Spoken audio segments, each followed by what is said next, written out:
If you are an anime watcher who just finished the Classroom of the Elite anime, perhaps you are wondering if you need to read the series from Volume 1, or just continue from where the anime ends. To save you from trouble, I could say that you don't need to read from Volume 1, because there is nothing really important that the anime left out, at least in Season 1. You will be confused about the number of students, but you should be able to read Volume 4 with ease right after finishing Season 1. Classroom Elite anime was not the best, but at least it's enough to safely relay most of the important plot, so we wouldn't need to read from the beginning.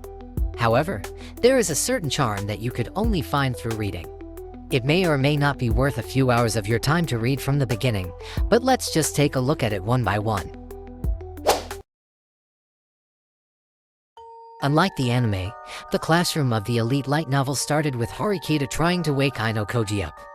Their first scene gave the impression that this series will become a romantic comedic series, and that impression still lasts until the end of the volume. However, we also got a philosophical monologue from Ayanokoji about equality, and also a few mysteries about the school system, so the volume became more general instead of specifically focusing on one theme. The beginning of the story focused on Ayanokoji and a few characters around him, and after reading a few parts, it feels like a regular high school story that revolves around the characters. We got Ayanokoji with his social trouble, Horikita who isolates herself from society, Kushida the class Madonna, and a few troublesome students like Sudo and Yamochi. However, Koenji is the only character that really stood out, so I cannot really say that the first half of this volume is interesting.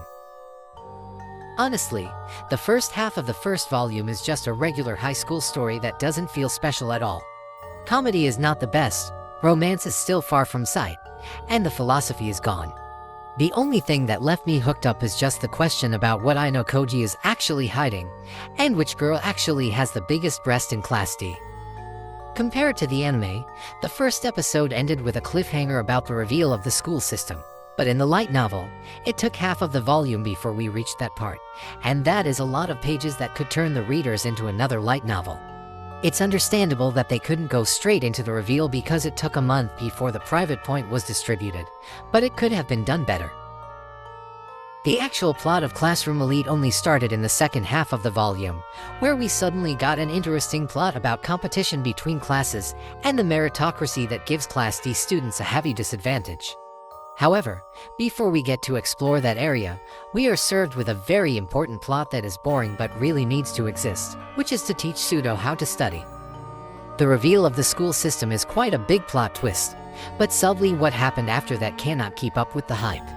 It feels anticlimactic that what they need to do is just study and not fail the test, which is something that even a normal high schooler should know about.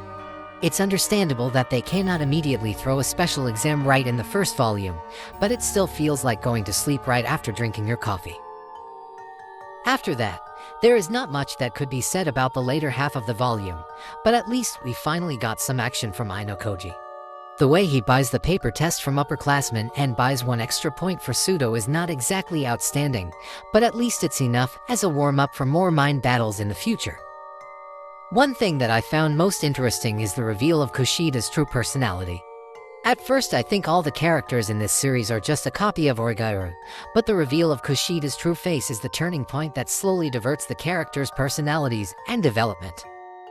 The revelation of the school system and Kushida's true face are two important moments that turn the plot into a darker tone. It still feels like a romantic comedy series from the outside, but the darker plot is lingering beneath the surface. That alone should be enough to tell us what kind of story Classroom of the Elite is, so I could say Volume 1 is a good starter to build the plot that we still see up to this day. Once again, the Classroom Elite anime version is not the best, but it does a better job at maintaining the hype and pace by including a scene from another class leader, even though that scene doesn't exist in the light novel. It gave us a sense that something big had happened behind the scene, and sooner or later Ayanokoji will need to face it. The anime version also has a more solid portrayal of Ayanokoji, where his expressionless face further amplifies his character as someone mysterious who cannot make a friend. This portrayal of Ayanokoji creates quite a debate because it's different compared to the light novel Ayanokoji, who is more comical and lively in his monologue, but that's left to the readers to decide which one they like more, because each version has their own bad and good. However, it's undeniable that the light novel is way more detailed compared to the anime. For example, the anime didn't include a very important scene where Harukita complains to Chabashira about her placement in Class D. This scene is important because we got shown the beginning of Harukita's curiosity toward Ayanokoji, and also Chabashira as the secret mastermind behind their relationship. The anime completely skipped this scene and focused on Ayanokoji's scene with Manabu, which is honestly a pretty bad way to relay information about Ayanokoji getting 50 in all subjects. Other than that, the anime also includes a few scenes from future volumes such as Ayanokoji's past in the White Room. It was quite a heavy spoiler because the truth only got revealed at the end of the first year, but once again, it has pros and cons because those scenes were also one of the main reasons why the watchers got hooked on the plot. The anime has better pacing, better hook, and extra music and voice acting, so the anime is clearly the better choice for anyone who wants to start Classroom Elite. However, this only applies to Season 1. Since seasons to skip the entire volume for point 5, it's better to start reading the novel after Season 1 and consider the Season 2 as an extra. Season 1 is a nice stopping point for you who just started following this series, so you could choose to start from Volume 1 or go straight to Volume 4. As for the fan service, I think the anime overdid a few scenes with their jiggle physics, but it's not like the light novel illustration is innocent in this matter. Fan service is one of the best selling points of the early publication of Classroom Elite, so both the novel and the anime took advantage of it. The anime also took it further by giving a design for every student in Class D, and not gonna lie, their eye colors look really awesome. In conclusion, Season 1 of Classroom Elite is good enough to make Volume 1 not a must-read for everyone.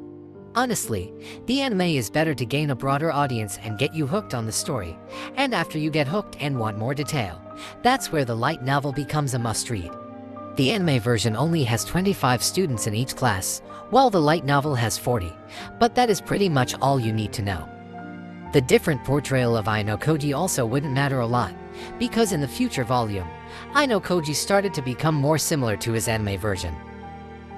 It's completely up to your taste whether you prefer reading or watching, but if you enjoyed the anime Season 1 and wanted to immediately continue from where the anime ended, it's totally fine to just start from Volume 4.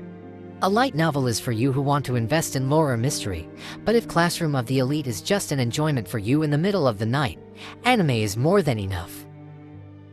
Even if we are talking about your limited time, you could finish Volume 1 with 3 episodes of anime, so unless you are a fan of Kushida's illustration, you are not going to miss a lot.